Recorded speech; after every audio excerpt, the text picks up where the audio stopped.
So we try our best to understand about the transformation and compute. So you can go over here. You can see there are some menu with regard to the use of SPSS. The first main menu is file. Of course, the file is very important to save as the data, look whatever the previous data that already being captured or used, and then followed by the export, import, and so on. You can still export your data into the Excel, CSV, tab delimited, fix, SAS, stata, dbase, lotus, ceiling dan lain-lain, cognos dan lain-lain.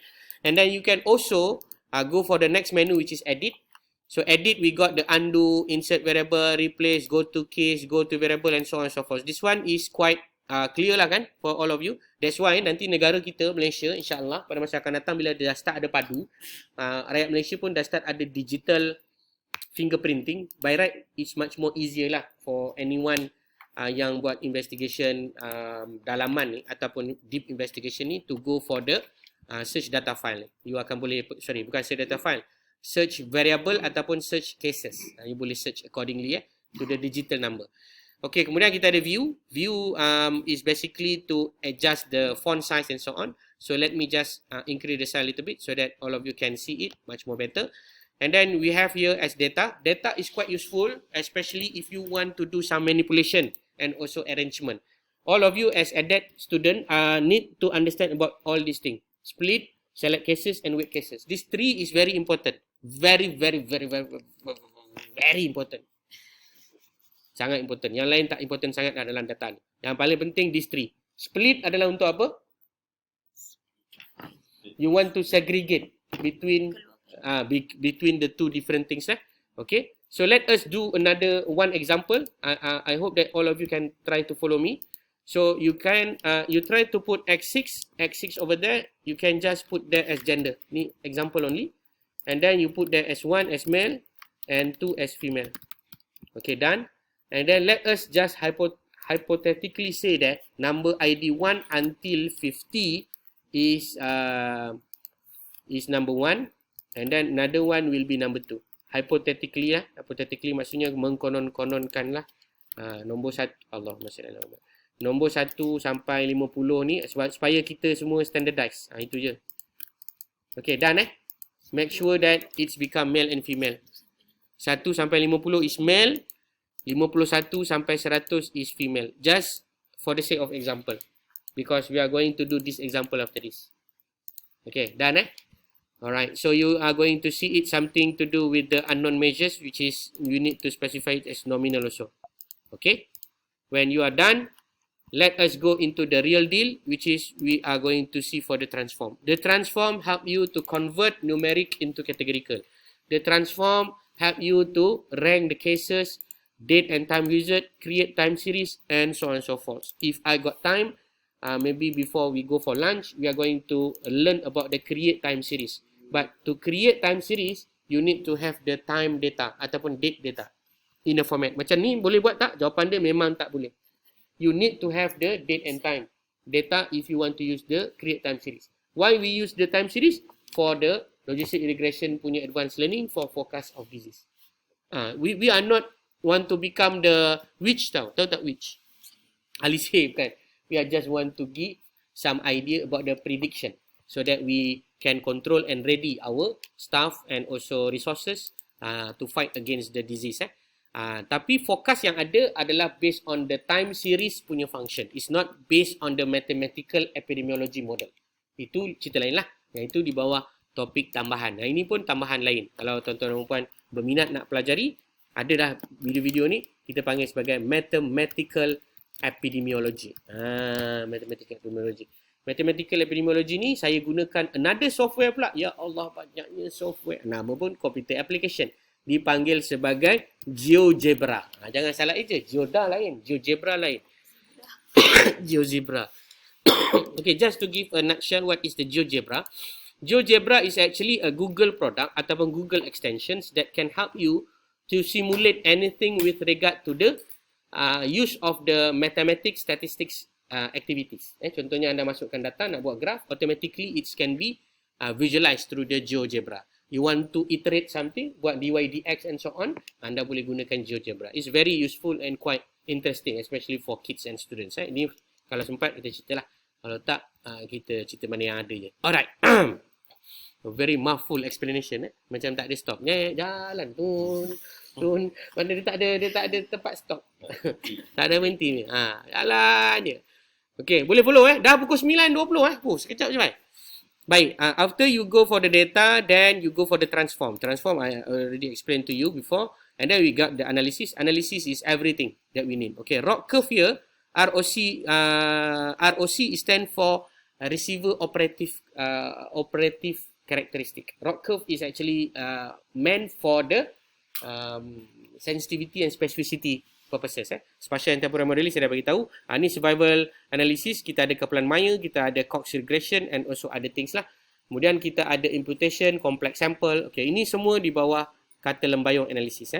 Contoh you ada also neural network, multi-layer perceptron dan juga radial basis function. Ini saya punya PhD dululah, saya buat pasal benda lah ni. And then we got also the classification analysis, use the discriminant analysis, hierarchical cluster. Ini pun saya buat dalam saya punya PhD punya tesis. Dan macam-macam lagi lah, banyak analisis-analisis ni saya buat. Dan saya perlu menyatakan juga ada beberapa analisis lanjutan lain. When you learn about statistics and advanced statistics, you also going to heard about a new terms named as Bayesian statistics. So Bayesian statistics is a new terminology that explain about the different perspective of the Bayesian theorem. Dia ada Bayesian theorem. Tahu tak Bayesian statistics ni guna untuk apa? The application of Bayesian statistics is generally lah used for the incomplete data analysis. Incomplete data analysis. I took one example the application of the Bayesian statistic that are being used lah currently in any world. Contoh, you want to find the people that already fall inside the sea water. It's very difficult, right? Because you only get the sea pattern only half of it, faham tak? Sebahagian je daripada kawasan sisiran pantai je anda boleh gunakan.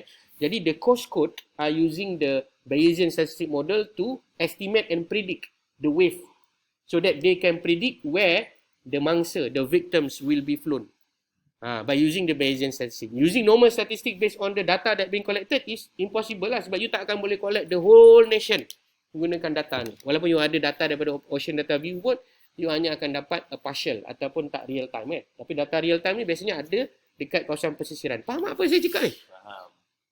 Contohlah, itu fungsi Bayesian statistics. Okay, Bayesian statistics, if you want to use it, you can use the sedara of Jamovi. We call it as JASP. JASP. JASP also is a freeware. You nak explore, you explore. I tak nak ajar nanti kena marah. So you belajar lah Jamovi dengan SPSS je.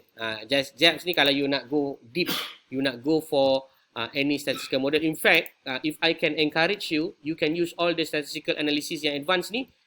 Kalau boleh lah saya cadangkan, buat dalam anda punya research. Yang you punya epidemiological research, CCRM tu, buat guna multiple different software. Why? Because it's literally will make yourself being practice ataupun have the experience use it. So, you will have a good CV lah. When people say, bila masa you gunakan R contoh kan, you pakai R. Oh, I'm using it inside my thesis masa buat kajian adapt punya research. Something like that. Okay? Sebab you dah memang ada yang benda yang you dah belajar dalam kelas, tak kisah siapa yang akan explain benda tu. Dia akan di-explain oleh you punya curriculum. Tapi banyak yang software-software saya cakap ni tadi, you can explore it by yourself. Kalau you ada masa lah. Okay, so now let us go into the graph. For me, graphical function inside the SPSS is quite pondering and good also to explore, but I not familiarized with it lah. So saya jarang lah pakai graph di dalam SPSS. Sebab apa? Bagi saya dia tak berapa comel lah, ataupun dia tak berapa robust pada saya. Tapi sebenarnya okay je. Alright, and then you got the utilities and then extension and so on. Okay, dalam utilities ni, okay, saya nak bagi tahu tuan-tuan dan puan, you also can automate the SPSS based on the run script function .sps ataupun dipanggil sebagai syntax file. Yang itu kita belajar dalam advance lah sekejap lagi kalau sempat. Okay, so let us go into the very basic of our data analysis named as analyze, descriptive and also frequency. Ini semua orang dah tahu. Kita akan pergi tengok secara superficial je semua sekali. So this is the very basic idea about running the SPSS. I'm not going to click the OK. Instead of that, I'm going to click the paste function. Okay, this is called analysis. Okay, but this is also not a very good way to learn because I just run the analysis first. In fact, I need to clean the data. Okay, this is how we want to clean the data also lah. by using this kind of analysis. You boleh nampak ada satu data miss pada status, ada satu data miss pada mi goreng. That's why it's important for you to label it as a missing value. Then it will be detected by a computer system that is a missing. Therefore, they will give you a frequency and a valid frequency based on a frequency that is having a nature of the missing data and also a complete one or the correct one without or with the exclusions of this data. Faham kan? Dia akan buangkan benda tu daripada analisis so that you know exactly what happened into our data. That's why saya just nak run this analysis so that you know and appreciate the idea why we need to rename our missing value. Untuk you punya level advance ni, basic punya student diajar make sure data complete 100%. Salim kan? Tak complete, pergi collect balik dekat field, kalau letak jangan bagi. Sebab apa? Dia akan memenatkan orang-orang advance nak membuat banyak sangat missing. Faham? Itu dia punya budaya dia. Betul lah. Nak pastikan budak-budak basic ni tak boleh ada satu pun silap. Mesti tepat. Okay. Macam ada missing, kita apa yang saya cakap, kita nak kena buang. That is a very good idea. There are a few mazhab that are already spoken about it. One of the very best idea is look in terms of your objective. What kind of objective that you are trying to do? If you are meticulously want to know also with regard to the missing cases, then you might want to include it. Dan dia upon several factors. Apa faktor-faktor yang ada? Contoh kecukupan data. Macam ni kan, saya ada 102 data kan. When I find out that there is some missing value, I will discard it automatically. Saya akan buang je. Sebab data dah terlampau banyak. I have no issue with regard to the samples. Tapi kalau data tu sikit, so timbul satu persoalan, berapa banyak yang banyak, berapa sikit yang sikit. So mengikut jumhur ulama, sample size at least kita mesti ada sekurang-kurangnya 30. Itu rule of thumb lah. Tapi banyak orang guna rule of thumb ni.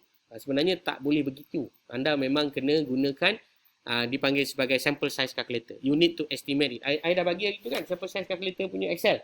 Dah kan? Itu nanti you belajar dengan cikgu-cikgu CCRM lah. Okay. Now we are going to learn first about the transformation. Mari kita belajar transformation. I'm going to compute or calculate the numbers of people who are reporting sick and make it as a judgment of how many people get a cumulative sickness ataupun how many people get higher risk. Higher risk ni maknanya dia makan semua benda-benda ni. Faham tak? So secara logiknya bila you tak makan you tak ada risk lah, betul tak? Secara logik lah kan. Kenapa you tak makan? Sebab you puasa. Macam kawan kita ada puasa seorang kan. Contoh, dia tak makan ayam, dia tak makan semua. Sebab apa? Sebab dia puasa. So mustahil lah dia puasa tapi dia sakit. Melainkan Allah Ta'ala memang nak menguji keimanan dia. Itu cerita lain lah. So how you want to compute? So now kita nak belajar how to compute. You can go to the transform followed by the one functions named as compute. Okay? Ni dah belajar kan? Ya. Awak dah belajar? Yang lain belajar tak? Ke dah tak ingat? Ada lah dalam CCRM sepatutnya. Macam tak ada tak apa. Okay, saya ajar sekarang. So kat sini you are going to put it here. You find out that the target variable is being blinked, right? So you are going to say something about the sum lah. Sum expose. Okay, sum expose maknanya kita nak kira berapa ramai orang yang makan. Okay, please remember orang yang makan dan tak makan ni, makan berapa? 1. Tak makan? 2. Agak-agak kira cantik tak data? It's very difficult for you to analyze. Correct or not? Saja je saya nak tunjuk. So, you need to cancel it. That's why you need to change. You need to apa? Change. How to change it? Using the transform also, but recode into different variable.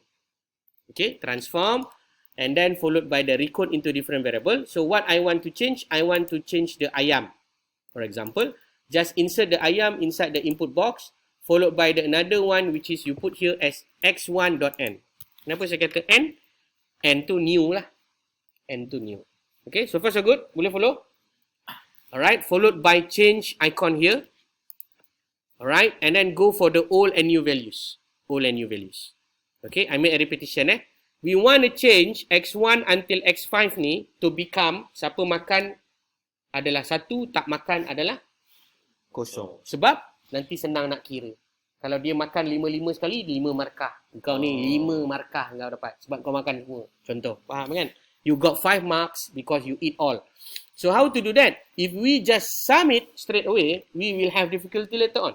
So we need to recode it first. So how to recode? Go to transform, recode into different variable. Never recode or do all these things in your original data. Never. Otherwise, you become confused. You buat nanti questionnaire, you bagi kat orang, you dah pandai-pandai tukar dekat dalam Excel, you stand by. You will digging your own grave. Never do that. Please do it inside the SPSS or any statistical package. Why? Because this package help you to know and understand the flow of your process. Faham tak? Kat SPSS ke atau Excel, awak tak nampak flow tu. Tiba-tiba je, ini based on apa? Ini dah makan tak makan, dah makan tak makan. You tak tahu. You lost the steps. Why saya suka guna dalam statistical package? Because I will share with you later on. You will see it.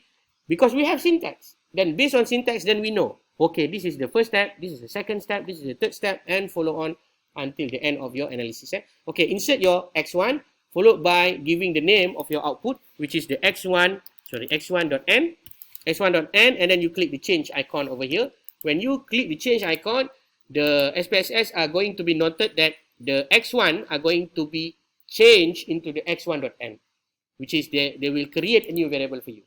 And then followed by the old and new values. This is very important and crucial because you want to teach the computer that are not so clever. What you want to teach, you see, this is the box. You got the old box. Can you see the box in gray color?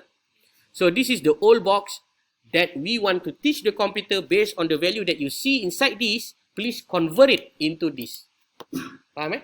So I just want to give you an idea. Can you use this one for the string value? You need to try. Sometimes it's also possible. Means that you also can insert the Excel male and female whatsoever, and then change it into the number. You can try lah. Saya pernah try, ada yang jadi, tak jadi. Tapi you nampak ni, dia akan tulis kat sini apa? Output variable as string. You need to convert the string to number s into macam ni lah. 5 into number 5. So ini complicated sikit lah kan. Tapi saya tak nak cerita yang tu. Saya cerita yang ada dah depan mata yang senang. So in this case, we want to say that siapa yang makan adalah satu kan, are going to be valued as 1. Betul? Remain the value. And then followed by n. So that's mean the old value will be 1, the new value also will be 1, which is not changed. Correct or not? Okay. Now, we have the another one, which is the number 2. Number 2 is not makan kan? Tidak makan. So, tidak makan are going to be changed into 0. Why we need to assign as such? Because we want to make sure that after this, when we sum it, this thing does not interfere with our calculation. And then followed by another one, we call it as continue. Okay, I make a repetition. All and new values is very important to change the value from value to value. This one is the value through value. The another one is the system missing. The another one is range. What is range? Range ni contoh.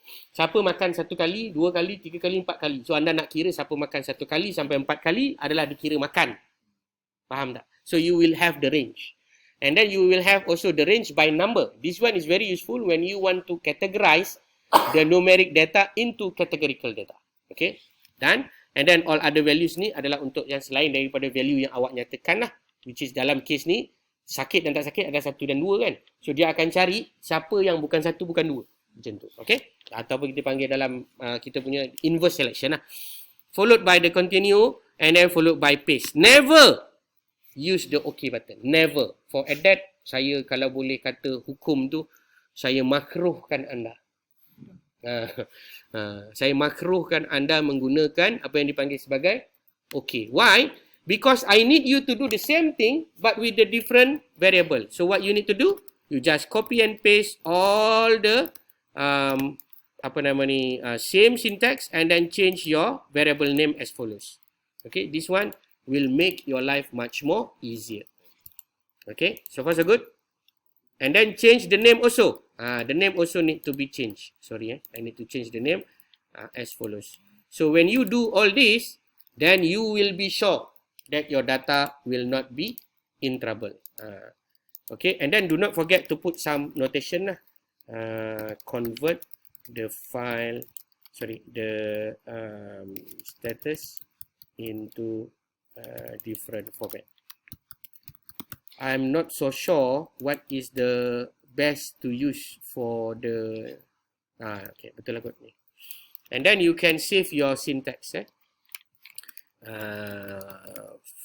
SPSS food, SPSS food. Okay, done.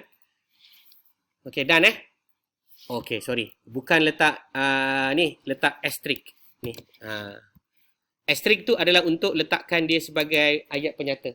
Maksudnya dia tak analyze pun. Kalau tak nanti dia jadi error. Faham tak? Ni. Simbol asterisk ni. Shift 8. The shift 8, the shift 8 function is actually help you to noted this one as a comment. So that you know, convert the status into different format.